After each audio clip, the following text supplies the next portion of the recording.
balingami bana na nzambe ya mokili mobimba bisika bozolanda biso topesi bino mbote na kombo na Yesu Kristo bisika nyonso bozolanda biso nzambe na lola apambola bino nzambe azala na ngambo ya mutu nyonso azolanda biso na moment oyo na banza bozomo déjà décor ya fête déjà décor ya fête ba yebi bisote peut-être c'est la première fois to leka na écran Isabelle et bien papa Likondi oyo to benga papa Jean-Pierre Moussese bandeko les proches les miens m'appellent papa Likondi. Je ne suis pas seul toza elongo na évangéliste Aristote Kavasala ou azabi paibo elongo nanga na lingi vraiment to meka lelo ko beta moi lisolo muke parce qu'au moins déjà décor tozanango pe côté tozokende on tend déjà vers la dernière ligne droite. C'est pourquoi totelemi siko to lobete esengeli kotelema ko affronter ko kende tout droit au but. Alors lelo na ngito lobela muke sur culte ya dimanche. Quitte à dimanche na tongo na banza na programme déjà bande ko baleki oyoki ndenge bayebi na kopesa programme dimanche tozana deux cultes culte à tongo ezali culte d'action de grâce na pokwa pe tozali na culte o tozobenga culte d'adoration et de combat. Culte à tongo so kito eko beta sete Aristote Kavasala eza pona ko talisa bana na nzambe te culte à tongo eza na grâce nango culte à pokwa pe eza na grâce nango mais ya tongo na lingito marteler plus sur culte ya tongo ya dimanche bandeko bazolanda biso déjà dimanche lelo donc na tongo awa longwa déjà nanda culte à tongo eza na grâce nango ya pokwa pe eza na grâce nango. Alors culte à tongo l'homme de Dieu a développé sur le monde des esprits tema monene doza nango le monde des esprits module 2 a développé ba sous point déjà pe belé à ça entamé et na toza pena na tamingi te ya okende kozo ba sous thème leka mais plus moto na nzambe azo vanda sikoyo sur la manipulation des esprits familiers. Akitina moi sous point muso na kati ya manipulation des esprits familiers azo lobela basota ba esprit ba esprit ya minene ba esprit ya moyen ba esprit ya faible esprit ya munene grand esprit ya katikati moyen esprit faible otanzambe azo me ko fongola place wana azo loba motope esprit ya munene akoko mape aleki na perçu or l'esprit grand le grand esprit dans tozozonga la Bible tozomona batulokola ba Josué nzamba zoloba prends Josué fils de Nun l'homme en qui réside l'esprit impose ta main sur lui et rends-le participant de ta dignité. Quel esprit s'agissait na katiwan natangi Bible nazomona esprit à minuscule. Quel esprit alors? L'esprit de l'homme motanzamba beti c'est l'esprit de l'homme esprit à mutu. Donc oyo na mukili balobaka mutu na za esprit donc mutu na tando ki akola assemble la na te mais bando ki bazo banga son esprit est grand donc za esprit grand za esprit de mutu na pe mutu na nzambala ba mususu ba za esprit faible donc mutu moko ba ko manipuler ndenge balingi esprit na ye donc akola ka pe inaperçu na mukili. Alors esprit grand ba mususu pe ba ko le ka pe inaperçu oui oza esprit grand nzambe pe a témoigner mais le qui inaperçu diable peut a fini yo. Alors bato bongo que faire? Comment connaître que un esprit grand? Voilà. Comment connaître? Et pour l'esprit faible n'est ko sala po comme appelle esprit grand pe o konza parce que l'esprit grand le grand esprit za bato faut ba konza esprit supérieur le comme Daniel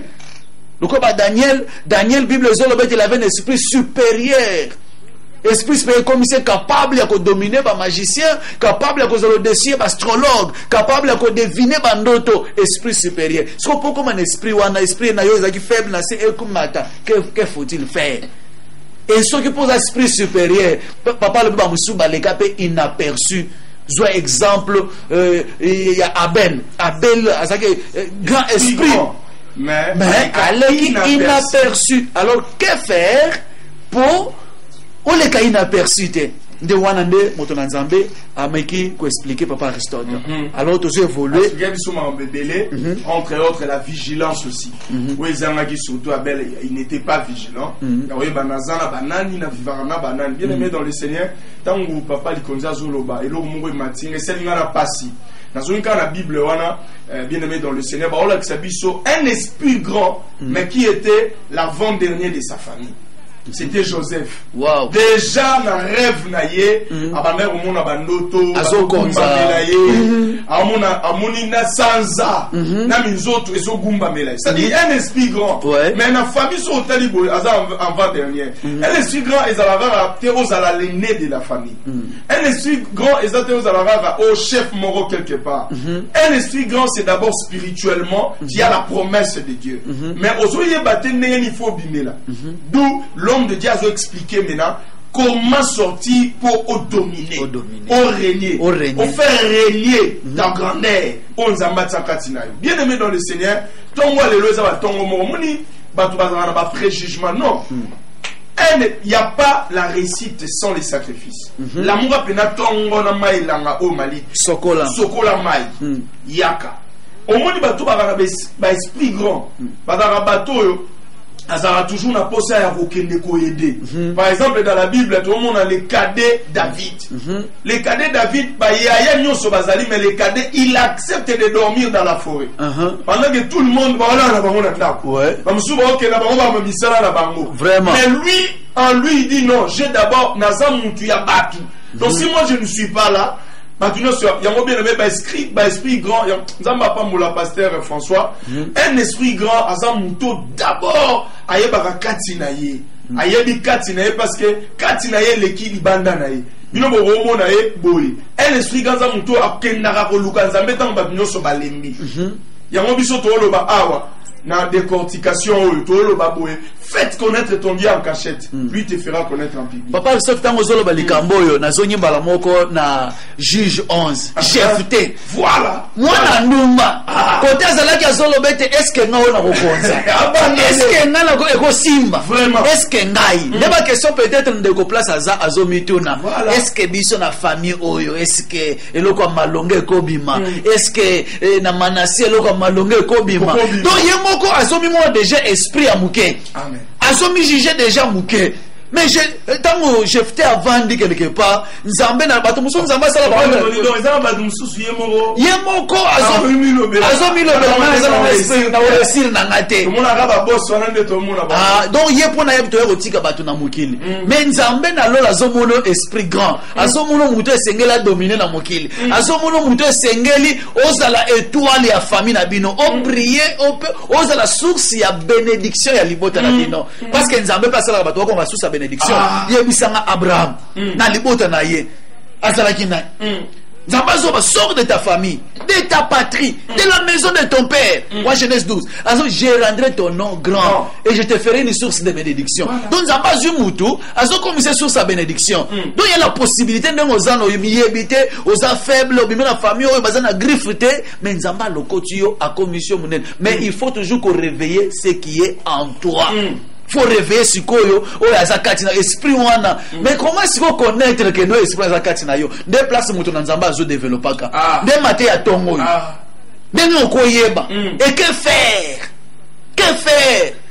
ma condition est ça avant ça nous devons évoluer après ça quelques conditions to expliquer à mon papa Aristote papa li konzi nga azomona biso surtout ba chrétien nga na okamo makasi soko tali bato akisi alingaka de plus en plus pouvoir wazanango à maximiser à bakisa toujours voilà au monde azokende azoyekola alongwe na meto ya kela azo pourquoi ayebi que tozana monde des esprits wasokoza esprit faible ba manipuler yo ba exploiter yo tolo ba mabandoto ba saleli yo na mabandoto kuna président azala raté bonga général na bagarde bazala raté na général bazolanda emba munandoto esprit na ye yo mona mutuna Petra Bomoto.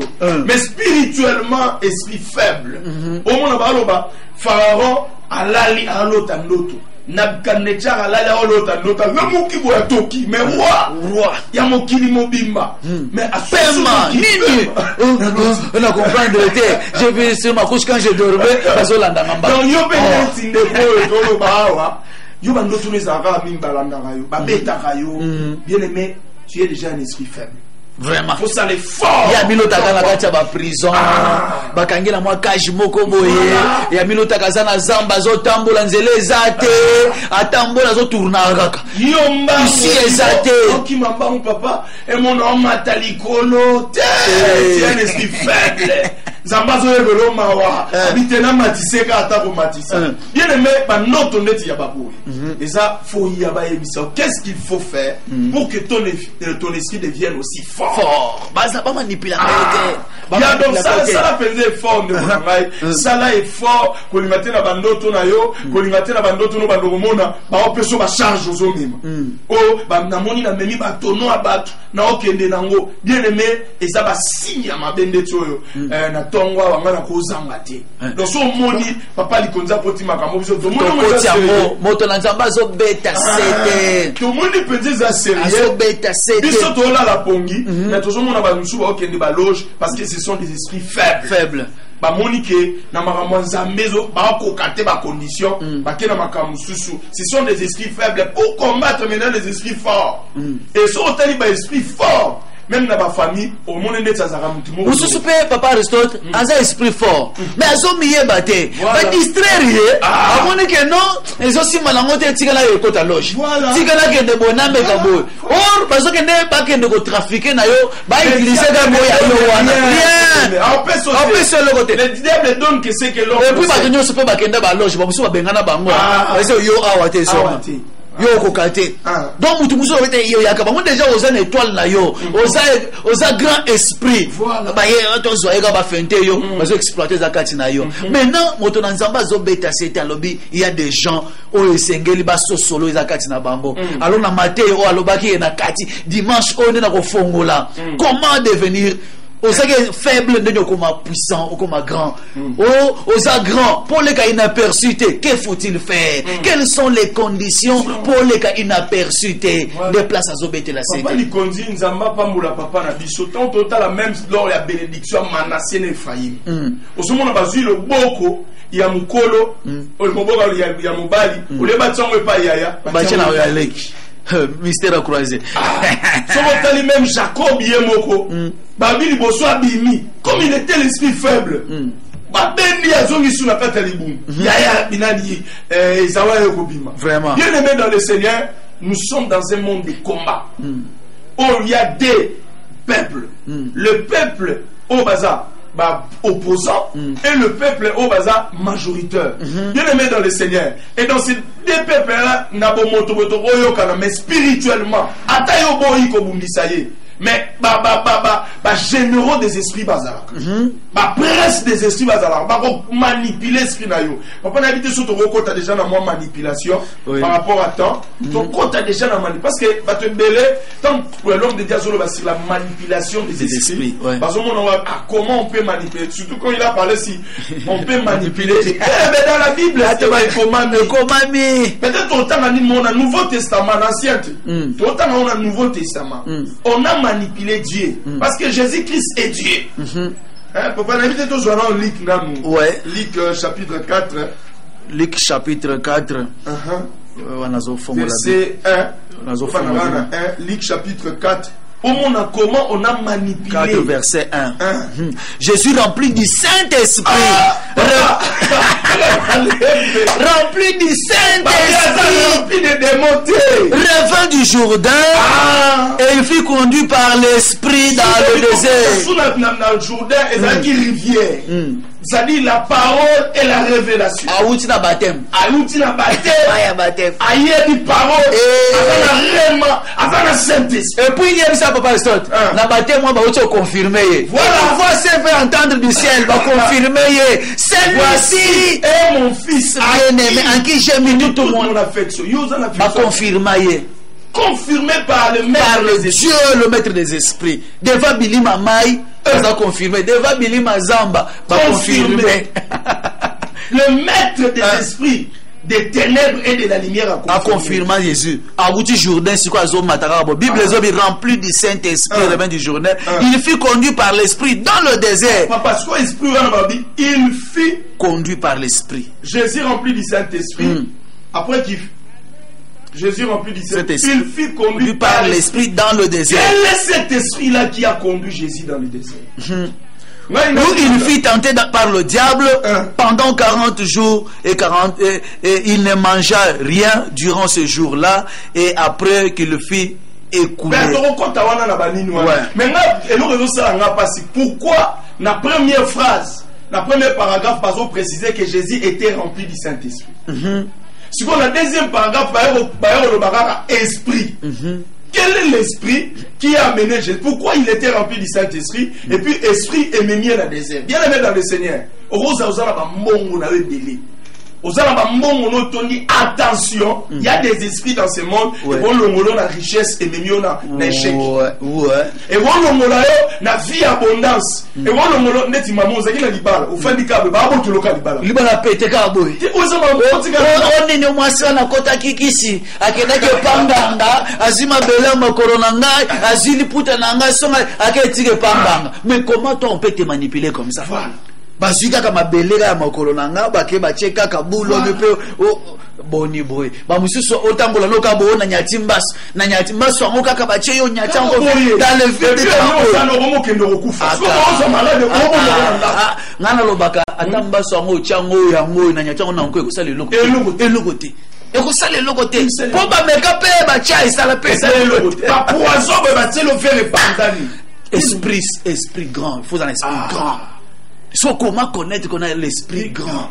Esprit toujours le bélan l'esprit de l'homme d'abord. Voilà. Saint-Esprit Saint-Esprit azape akambaka biso akotamisa biso. Mais d'abord mutona ni yemoko. L'esprit. Ya moto.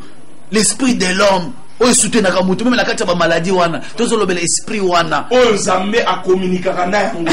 Esprit ça la biso to za la différent na banyama.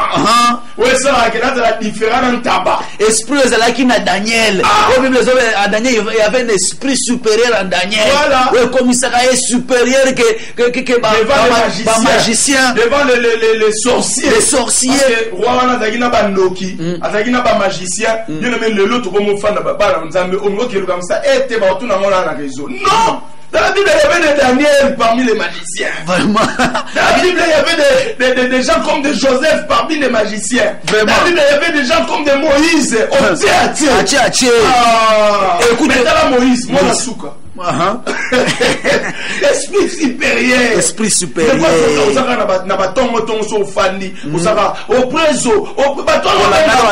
Peut-être il plus que. Est-ce que Bahama Boko 4? Bahama Kolo 4. Mais au habite ce que monde de l'homme de Dieu Bengi Sabiso. Comment faire ce qui esprit n'a pas fort et comment matérialiser? Et c'est matérialiser. On vivre grandeur. Parce qu'en réalité, l'homme, c'est l'esprit. L'esprit. On m'a tout quitté. Même le babo, ce que l'esprit va aller l'omoué. Sili. Donc, na tongo awa kita dimanche. Dimanche. Les réponses soient nezali. Pour na yo maman. Daniel azaki n'esprit wana kati na ye. So tangi mokana na nzambe na Daniel 6:3. Évangéliste Bible ezolo ba Daniel surpassait les chefs. Et les satrapes parce qu'il y avait en lui un esprit supérieur. L'esprit est minuscule. Un esprit supérieur.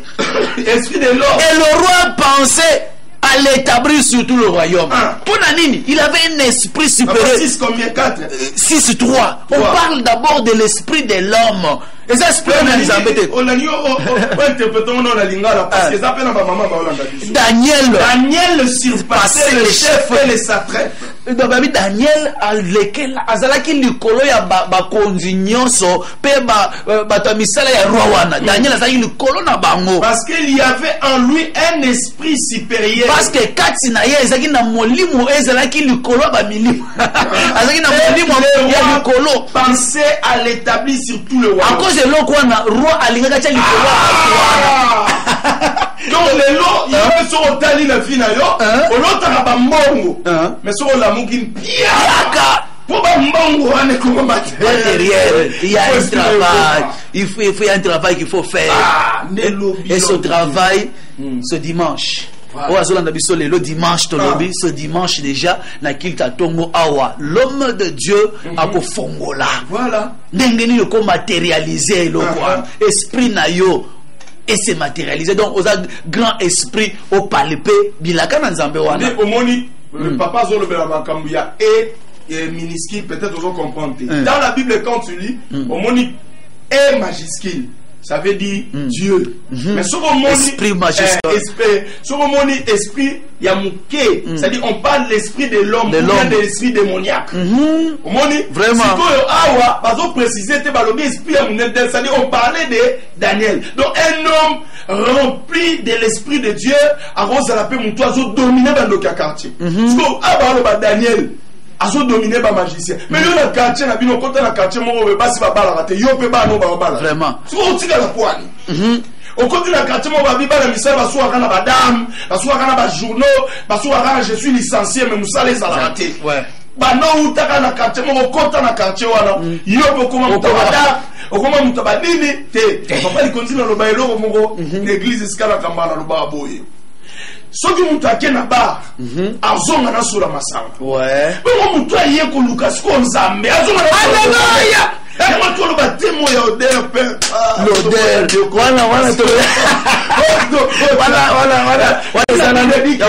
la prière des saints est le parfum de Dieu. Vraiment. Lorsque nous parlons de parfum, nous voyons l'odeur. Bien aimé, na ebiso eza koyinda to bananote. Oyebi évangéliste Aristote, oto le beloko moko ya moto ya makasi. Omoni moto aza na esprit ya monene kati na ye, il faut influencer entourage na ye, influencer famille na ye. Tout ça toujours autour à Daniel. Daniel na kati ya Babylone, roi azundo te bouleversé ye. Nanya ko interpréter nga yango. Nanya ko lobela nga yango. D'abord esprit nzambe na nuté. Daniel na esprit ya bo. Donc esprit kembo batamukili balo bakeno muto aza esprit. Ba yanke bozo ba muto aza crâne. Donc aza crâne. Non na bina ki ça là, yo na mona bo mystique. Mystique on a esprit fort.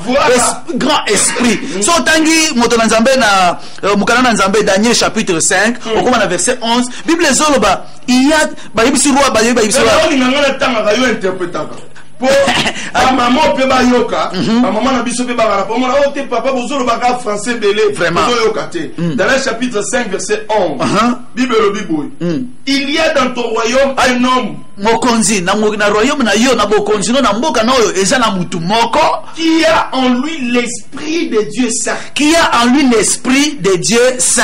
Awa esprit ba na minuscule esprit ya banzambe saint banzambe au pluriel banzambe santu wala ba babylonien de bazolo beloko wana banzambe saint dans de ton père na tanga tata na yo on trouva chez lui des lumières et tanga tata na yo et pas bakutaka eza na pole donc muto eza na esprit grand eza na lumière place bato baza molili azomona donc imposer lumière influencer entourage na ye to continuer papa azo influencer entourage na ye papa nous azoma mafuta ezoma tanga mabea na mutema on trouva chez lui des lumières de l'intelligence mayele une sagesse semblable à la sagesse de Dieu pena bwanya otokokanisa wa bwanya ya banzambe aussi le roi Nabucodonosor pe tata na yo roi Nabucodonosor le roi ton père roi tata na yo établi chef des magiciens ataka ye mokonzi ya ba magicien ba chrétien ba magicien pour kati na ye esprit supérieur un grand esprit Mutanga zaki crâne. Bondo kaso okoloka yete. Bondo kelmonya mutuna fashaka nebo. Bondo kaso okoloka yete. Bana lelo la kangi bino bo jasute. Continue papa. Bayoloba. Des astrologues. Azamo konzi ya ba astrologue. Des chaldéens. Bando kinyo swana bato mayele wana. Bato bandako bikula zaki dikona. Poète. On trouva chez Bana ye bakutaki. Chez Daniel. Et pas ya Daniel. Tout le monde Daniel. Le roi Belchasar. Oyo nommé par le roi Belchasar. Le roi Pesara comme ya Belchasar. Un esprit supérieur. Et pas na ye esprit moreza supérieur. La science. Science buanya mayele. L'intelligence. Mayele. La faculté d'interpréter les sons. Pemba koki ya kolimbola bandoto. Les énigmes. Ya kolimbola ba masese. Résoudre les questions difficiles. Ya kopesa ba réponse na mituna ya makasi. Esprit à moto. Ah déjà là qui m'a foutu. Donc oza déjà kati na yo un esprit supérieur.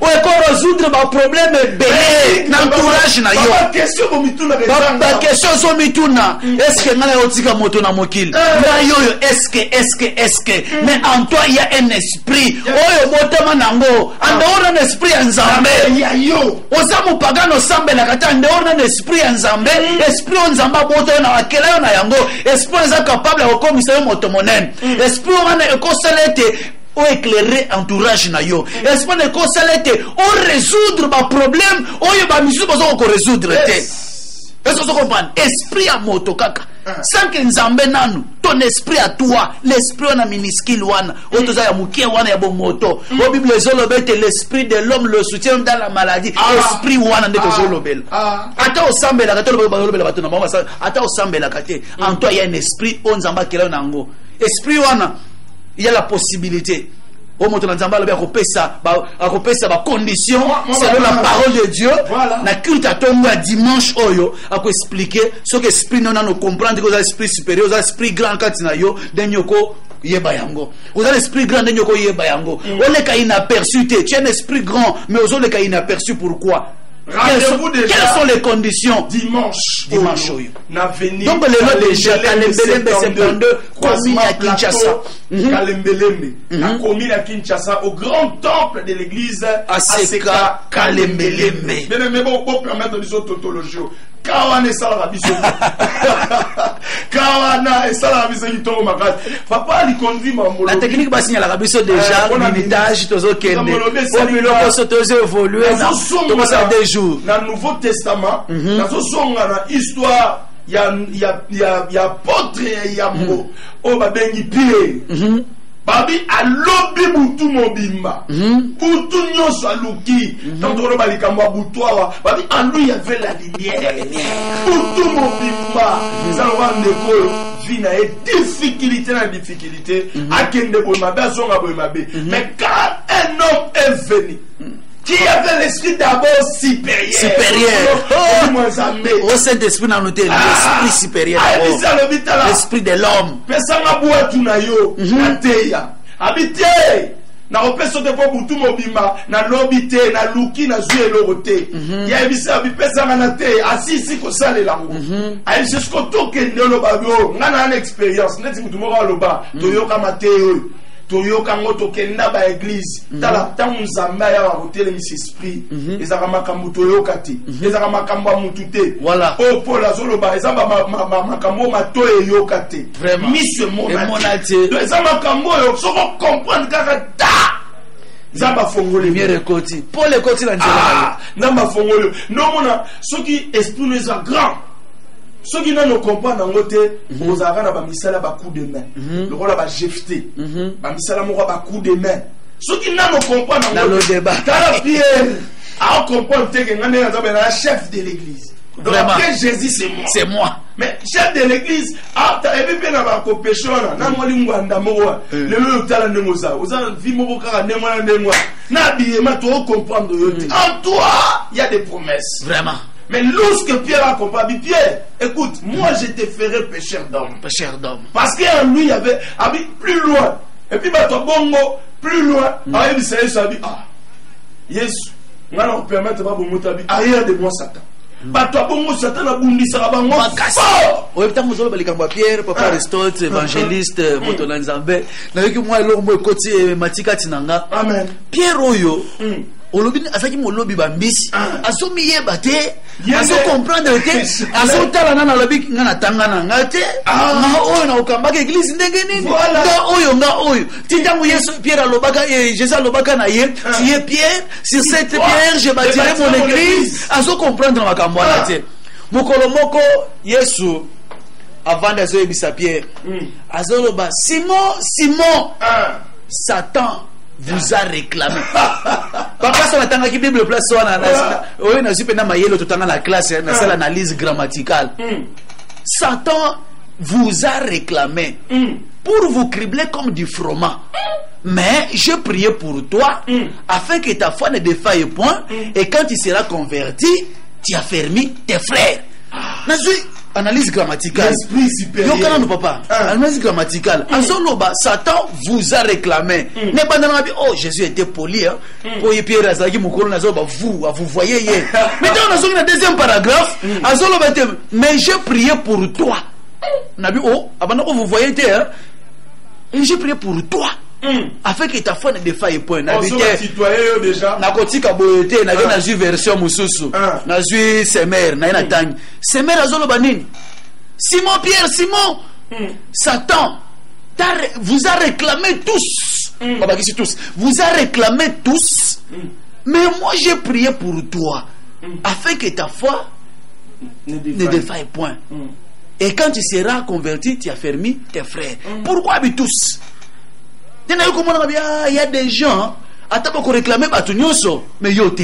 Attends qu'on simba Batunyoso na famille, mais yote. Parce que yonde, il faut comment oyo kende tango Batunyoso bazo banga ke bako bomabiso, il faut kende tina tombo kende kotal. Qu'est-ce que Christ a fait? Tango Batunyoso bazo banga, Pierre ne sengela ki atelema, abetalité ya liboso pour batu ba la mitema.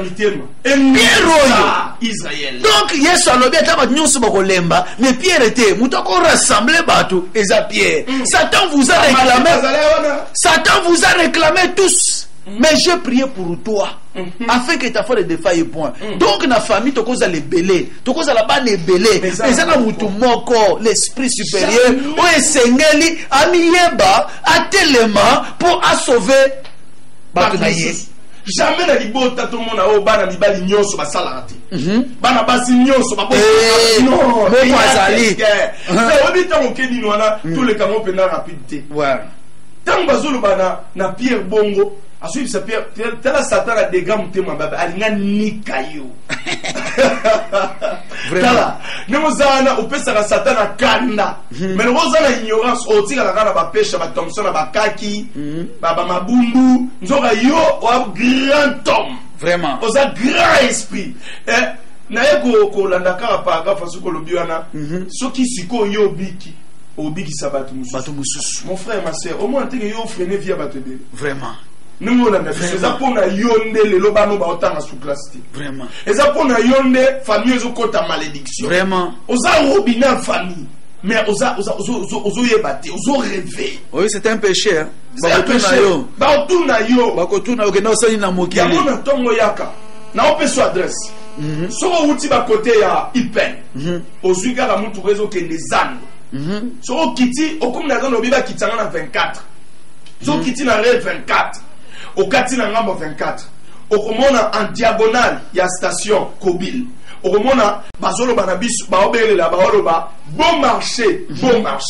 Au quotidien, Moutuka, bon marché.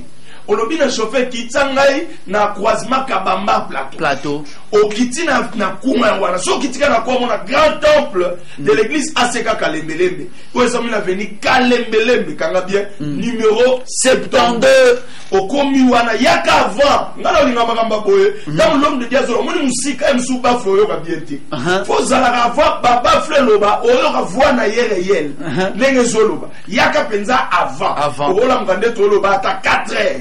Ou la mouki, tout le monde a dit que Moussala, ouais, vous foutez $50, alors on a 3 heures, alors on a 4 heures. Mais où est-ce que ma fille, on comme un patron à Bosnie. Vraiment, c'est pourquoi Bozangate, Boya Ebele, Lipambolio, Yotokoli à Mobiso Morote, il faut que Kabola Mobiso Nyonso, Boya Ebele Bana Nzambe, Oza partout Zolanda Biso, Payom Tozali Banda Mboka, Olobengala reçuivre la Royandengenini, Landa Biso en direct sur internet, na YouTube, Tokolandango, Betka voici l'homme TV, Okolanda Biso en direct. Moussa Olobengala Rosananda, na Pokwa, bien nommé, il y a un mystère de contact que les cannes. Ko inspirer moto na ye musali na ye ndenge ambako inspirer na kili tango ebite ndenge nzamba ko inspirer de quoi Aristote sans vous mentir et ça pour na ko flatter batoute je pressens qu'il y aura une grâce particulière dimanche il y aura après donc mutanzamba ko teya pe musali ko salema na culte tongo oyo donc il y aura une grâce particulière kozanga ngote et surtout pour la deuxième partie, déjà. Comment, quelles sont les conditions pour na bateau bengama na ko émerger, l'esprit grand wana, bengama na ko dominer, bengama na ko diriger. Quelles sont les conditions? Papa lobi ke bato amine na bongo. Bazana na ba épreuve sengeli baleka. Ba épreuve. Ibumambisi. Condition libosa parce qu'il y a 2 épreuves. Voilà. Apesi dans Matthieu chapitre 4 verset 4.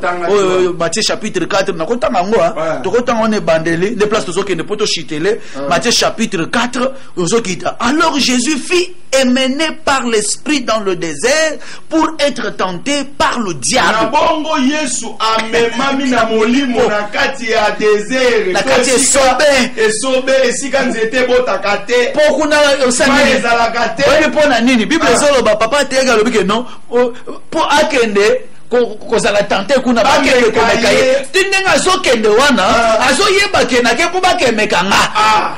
Na keba ke mekanga ayeba kango Yesu na mutu na ye ayebi ke musalo na ngina kota sikoyo eza pona konza eza pona dominer eza pona kota na gua alors il faut na le kaba épreuve faut na le kaba épreuve faut le kana épreuve benga mina ko konza na ko diriger papa na lobité papa François Mutombo voici maloba kango oza pasteur olingi batu balanda yo olingi o dirige lingomba ozo yeba ke non be prévezali il faut la mesure papa azote azoba nini abi mutu wala Yesu sachant cela que na banda musala ake kota jeune 40 jours 40 nuits wana papa fonga bi suite à relaxa sima mais wana condition liboso kanga déjà wana chiffre 4 wana condition liboso la prière. La prière, Yesu a mis 40 jours, 40 nuits. Ayebi que je suis un grand esprit. Il faut na konza, il faut na kota na gloire, il faut na diriger,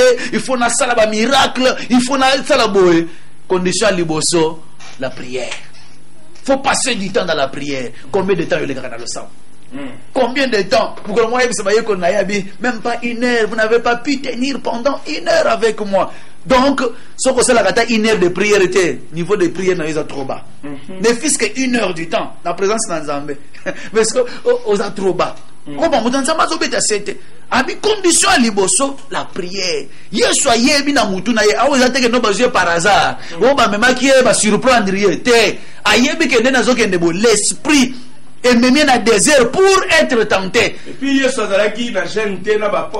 avoir jeûné 40 jours et 40 nuits et il y a faim. Nanzala na libumu abike nena ke boye na ke kuta nena na kota siko za ba na classe te.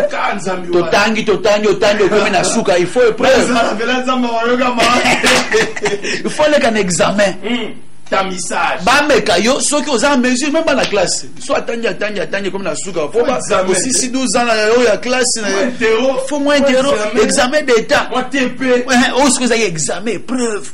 Nanzala 40 jours ça yebike non nezo kende boye bazo kende ko mekanga. Que faire? Je dois jeûner, je dois prier. 40 jours et 40 nuits, condition liboso pour émerger, pour diriger. Yom dans un esprit fort, esprit grand, pour aucun de mosika, pour accomplir owana condition liboso la prière. Moto nzamba akatela ki wana alabi la prière. Mais mususu azoye ke ndoko pesa ngo. Condition liboso, mais ce que condition liboso la prière. Mais la prière wana faut le pona nini pour le kana ba épreuve. Quelles sont les épreuves? Yesu ayakutanye épreuve à liboso. Membre à jury pratique kajampe mba yemo en personne na mikanda na mikanda bibi kajampe mba en personne parce na mituna ki nzamba la bibo épreuve abo nzamba ko tina ange Gabriel était ya ko mega Yesu nzamba ko tina ange moko ba ko mega te azuya kajampe mba sala musala na yo kajampe mba memiye abi est-ce que oyeba que non ngande munazo régner koto depuis batinda nga koto c'est moi qui règne na mokili alors yo yawa olingi pe ya ko régner awa. Alors il faut les gagner épreuve.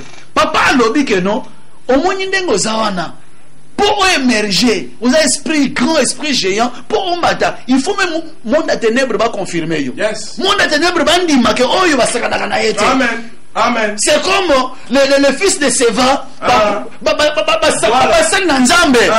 Babi on biso peut te délivrer. Papa dit non de Jésus que Paul prêche sort. Oui, de moi répondre à mon nous connaissons Jésus et nous connaissons Paul et nous savons qui est Paul. Et vous, qui êtes-vous? Donc Paul a ça confirmé que même dans le monde des ténèbres, dans le monde spirituel, dans le monde abandoki, il y a des esprits démoniaques parce qu'il va confirmer Paul. Il dit que oh bah ça kana yete, oh ça Paul, yesu to yebiye, to yebi pe nanya ça Paul. Mais bon ngo bino boza banani. O longo ko musana nzambe kaka boye ba Paul avant ba yeba ka enamte. Voilà. Avant bande ko sala beaucoup plus que ça. Dans le judaïsme. Mais tu vas comprendre. Mais monde spirituel est témoigné.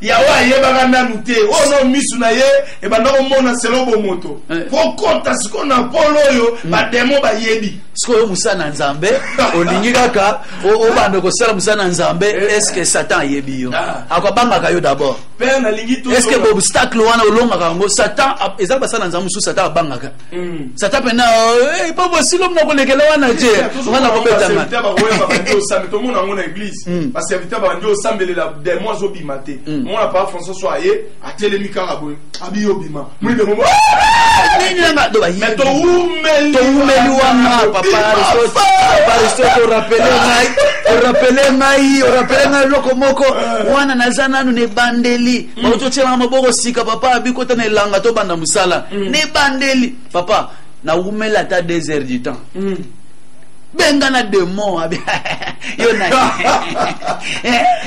na moto na mukano yepa na ngai ti papa ya to na to ni papa me de moto umeli na ye azo kenete yo kaka présence aussi mais donc aussi mais telemi kaka boy na moni François yao ayo nini akei abima akei papa secret zanini vous comprendrez ça avec le temps. Réponse après ça ngayangwana. Bokoye bango avec le temps. Mais to ki babilamba mususu ba déchirer ozobima délivrance aussi les sibo bozozongo bukani. Mais ala bi bokoye bango avec le temps. Tu n'as comprendre abi il y a des gens au même monde de ténèbres tatoli. Yeba sakana kana yete. Yisoko mekyo kozo ya yo. Voilà. Maintenant yo ba demo bazo yebisa bana seva sacrificateur bana sacrificateur abi to yebi Paul et to yebi Yesu to yebi peki et Paul bino bozo ya o nous vous chassons au nom de Jésus que Paul le prêche bino banani ba betama pe ba bima bilambe katane ba bima mitakala libanda pona nini osozi manda lelo parce que vito interprétant lelo to mona ba sala nzambe belé a se préparer te a continuer maman bon nzambe o ra lobi o angosaki ba bandio bilamba mais ça va parallélisme moi mukia va to continuer parce que to role ka place sur la mbamuté to zongi nanu na ancien testament to somona mutu moko boya miyeba kate ya tribu ya Benjamin tribu bazara pene la kate ke roi ko bima wana vraiment papa na yo bumisa banes tanga bumisi banes bazoluka baoluka ezande tindeko yo il travaille seulement pour la famille servitude de la taille yeka o papa na biso ana la papa bino zana la mais ozani papa na biso ana yo zana nini fallait monde des esprits et découvrir mais fallait que nous rencontrer ma principe mala moko mwana musala na yebise mwana musala mo za toujours pembe na biso. L'homme a toujours un ange tout près de lui. Ouais, l'ange. Je connais quelqu'un. Lorsqu'il dit, c'est la vérité. Pour venir échanger. Gloire au Seigneur. À la personne de l'homme de Dieu, le pasteur François Mutombo, voici l'homme. Maintenant, qu'est-ce que cet homme l'a dit? A dit, j'ai un quart. Il y a 6 clés d'argent ici. Pourquoi va utiliser un quart? Le chiffre 4, les logos se symbolisera changement. On dit que ça met à l'immo changer, à l'immo délivrer, au cours de la difficulté. Mais il y a un moutesu kaka. Il y a un même alors, mais si quand il y a un moutesu souka, il y a un maison. Il faut le Canada preuve. Il faut le Canada na ba dimension pas si moko bo o mutuni benana ngai benana la dabo na suki namba. Et bibelobi tanga mati akekuna apesi offrande wana akota kutani na mutu wana eba iba secret nzoka mutana banade ya usala repas na webi sonde to loba déjà pasteur François sala repas repas les a bien préparé est-ce que chose grave na repas wana ayo va pesi épaule ba bité yo parti ya moyo oh mais ndeni boko pesa na épaule la charge c'est lui qui a l'esprit supérieur zamba pesa la charge pour la voilà. L'esprit de l'éternel, ok, nous avons rencontré un groupe de prophètes. Ce qu'on a qu'une fois dimanche, quand nous papa il y a tentation, il y a Jésus. Tant qu'on a tenté, Jésus a l'homme était mort, Jésus a renommé Bandiko Matsana. Donc, avec le la Kagobi m'a rencontré maintenant un groupe de prophètes. Mais l'esprit de l'Éternel te saisira. Tu seras transformé à un autre homme. Non, tu m'attends, et ça va le na yo na célibat masque de verso et quand on le la colle pas texte. Mais tant obima mutu mususu. Parce qu'il y a un repas préparé pour toi par rapport à l'épreuve de l'Ibosso. Merci beaucoup papa. Lobi ba épreuve, mutu nzamba ko fonga biso ba condition à Liboso pour émerger la prière. Voilà. Mais ma condition, monsieur Zanine. Mais toujours dans la prière, papa, quand on a la prière en soi, Jésus remplit. Normalement, ma prière, la salle remplie du Saint-Esprit, à 40 jours et 40 nuits. Bible Zolobet, tant le tentateur Aya s'approcha qui lui dit: si tu es fils de Dieu, ordonne que ces pierres deviennent des pains. Jésus répondit: il est écrit, l'homme ne vivra pas du pain seulement, mais de toute parole qui sort de la bouche de Dieu. La prière. Débat, ils ont continué. Le diable le transporta dans la ville sainte et le plaça du haut du temple et lui dit: si tu es fils de Dieu, jette-toi en bas, car il est écrit, il donnera des ordres à ses anges à ton sujet et ils te porteront sur les mains de peur que ton pied ne heurte contre une pierre. Jésus lui dit: il est aussi écrit. Il est aussi. Tu ne t'enterras point le Seigneur ton Dieu. Papa, ce que la kina na verset 7 on a bi makamso zo continuer. Na ina la kiso lo moko papa beti sete. Alobi Yesu azana capacité. Ya ko bongo la pe mabanga na ko mape mapa. Mais pourquoi il l'a pas fait? Et puis diable n'est pas yebaki. Diable pas yebi que Yesu akosala ngo pe ko bongo la mabanga pe ko mapa. Habiso ki na bongo la mabanga ko mapa. Mais maloko na obéir na ordre na yo Satan. Donc neza boyo. On dit que na mwana na nzambe. On dit mate na moko conscience na ngezo akisa mwana na nzambe. Otinda ngate. L'homme ne vivra pas du pain seulement. Voilà. Tant Satan a bundi a même sous côté ozabi wana épreuve ali boso longi. Yami balé a même na temple abi ozo boko posa bokonzi. O renye na mukilo. Tata na yo likolo sa bengana ngate. Azolo banza obi ko tanza balo baki malheur la terre à ses habitants car Satan est descendu vers vous animé d'une grande colère. Donc le maître de Mukiloyo Satan azo konza la Bible zoba le monde entier est sous la domination, la terre entière sous la domination du malin. Siko yo na Mukiloyo na domination na ngai olingi pe yo ko dominer o régner. So zamwana na nzambe tala bokonzi omone na la kisio so lingi na pe so nyoso na koza posa nango ya ko ngumba melangai. Il est aussi écrit: tu ne tenteras pas le Seigneur ton Dieu. Donc, papa, il est écrit et il est aussi écrit. Esprit grand, il faut la connaissance. Il faut avoir la connaissance. Car vous connaîtrez la vérité et la vérité vous affranchira. Vous pour l'obivino échanger la connaissance d'abord. Donc, na culte à dimanche à l'élo, moto nanzambe azo communiquer biso connaissance. Oya que no diable a beti bonazongi si boy. Makamuso ko diseno bi o c'est le Satan qui me tente. Tournango pour l'obina émerger. Vous avez esprit grand, mais tu as le esprit grand, les cas inaperçus parce que mais aujourd'hui l'homme de Dieu va nous expliquer en détail. En détail, nous essayons tout ça là pour toi accéder à onzamba loba pour na biso par exemple. Papa likonzi pour na katote oyebi ngai kala na no oyeba te que je suis un esprit supérieur. Vraiment. Ils allaient kala so mona be muki après so ozuka mona bele. Ozuka mbongo be mona be. Vraiment. Mais jour na zo décision na bi loba ngana mosali na nzambeti. Malade okota suna nzota mwana te. Lelo to kende mona nga ko kisa 6 ans na yebi jour na kende hôpital te.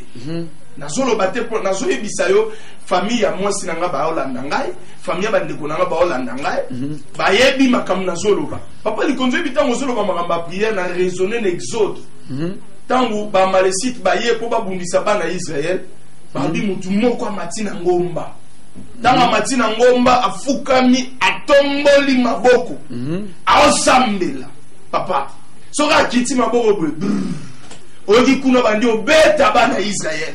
Bon, ce qu'on a là tout na biba, tout ça simbi ba épée. Même mboka na biso. Si nous avons des gens qui savent fléchir les genoux, voilà, et lever les mains vers Dieu, comment est-ce la prospère? La prière. La prière. Même Jésus a dit, socle ya nyonso. Même Jésus, à chaque fois, malgré il dit que dans l'onga est déjà Satan, sauf qu'il dit que dans ma lobby, l'évangélisation, au monde à Matingomba. Même dans mon temps, la transfiguration, la prière, Babi a prié jusqu'à tel point, mon tocté, comme il aura la maquilla. Bien aimé, dans la dimension, il y a sacrifice. Et bah, la prière, il y a maintenant des il y a des airs de la prière. Air supérieur à Bilombeza, en est Nabutu. Personne n'a 1 Thessaloniciens, chapitre 5. Verset. On a déjà place Boza, Balanzambe. Bon, marathon à Kalembele, mais c'est pas deux. Ce qui est dans ma question, Moussou, top contribution, Moussou, Salema. Numéro est ça, 099 99 15 784. 099 99 15 784. Topé na 089 950 94 11. 089 950 94 11. Topé na 081 688 31 50. 081 688 31 50. Wana zaba numéro moto na Nzambe okobenga makamto zoloba oyo peut-être les olekela yo peut-être ozoloba ke no makamba lobi yango vraiment esimi vi na ngai et oza question kotuna benga na numéro wana okozwa eyano na yo et surtout pour cela ngaiza na kilita lelo ko zangati pour Nzambe aza au rendez-vous Mathieu to ye awa pona ko sensibiliser nde yo parce que le eza jour na yo semaine o e bandi pona yo pour te vie na yo ezo ampleur musus on Nzamba cha kati na yo et briller davantage. Amen. Parce que dans la Bible sur 1 Thessaloniciens chapitre 5 verset papa verset est bouleversant là. Par le bien Bible. Vous êtes tous des enfants de la lumière. Ça des esprits supérieurs. Et des enfants du jour. Nous ne sommes point de la nuit, ni des ténèbres. Ne dormons donc au point comme les autres. Mais veillons. Car ceux qui dorment dorment la nuit. Et ceux qui s'enivrent s'enivrent la nuit. Mais nous qui sommes du jour, soyons sobres. La cuirasse de la foi. Donc konima et de la charité. Tolata pe charité na bolingo. Et ayant pour casque l'espérance du salut. L'espérance donc likia. Ya lobi qu'on a sé. Délivrance. Oh yes. Bien aimé. Biso momoni biso secret na biso ezatan bino bolala. Biso ça. Veiller en veiller, de prière. Ya mokili oyo ezomakana bango balali biso tozo veiller bango balali biso tozo veiller to sambela lokwa lelo papa Aristote to sambela bila butu kitoko wapi kitoko wapi monde kwa tika yaka na moya yaka lelo dimanche to sambela tangu toko sambela oyoki mateya et dimanche na pokwa tokutani lisusu na culte combat tozi connaissance na pokwa tokende ko bunda oyeba ndenge babeta repe katongo bazola kisayo na pokwa toke entraînement toke pratique c'est un peu ça papa Aristote la bande tozo chitele wana bana Nzambe proposateur ozomwa décor c'est déjà décor et fête la grande fête des Juifs l'internationale grande fête des Juifs parce que ma bien fête des Juifs du 10 au 19 août ne fête des Juifs ezali na banza déjà toujours martelé sur ça mais le long na linga qui plus papa Aristote to maintenant c'était pour la culte ya tongo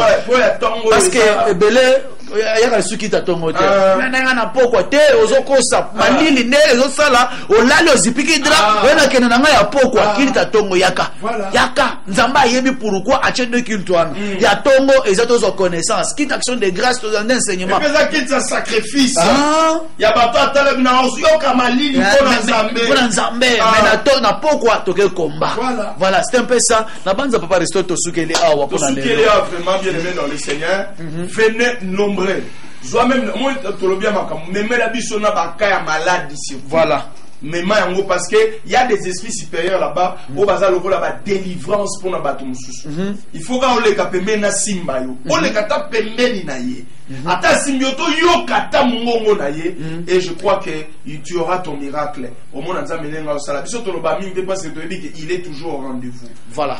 Merci beaucoup, que Dieu vous bénisse. Numéro ZOA 0 99 99 15 784 0 99 99 15 784 topé na 081 688 31 50 081 688 31 50 s'occuper numéro troisième numéro 089 950 94 11 089 950 94 11 on peut contribuer pour la fête des Juifs pour hésiter numéro na nyonso eza connecté à service ya monnaie en ligne oko kotina pe oya yo contribution et comme la biso pour na contribuer na musala oyo oyo senga pe ba moyen ebele Nzambe apambola bino papa Aristote moi lilo basuka na biso suka ezali bien aimé kobo sanate grand rendez-vous au tozanango ya fête des Juifs. Nous sommes déjà dans la fête hein to ya bino lo belamo pourquoi la fête des Juifs. Voilà, prochainement déjà. Merci. Bye, ciao. Tu peux 6 ans de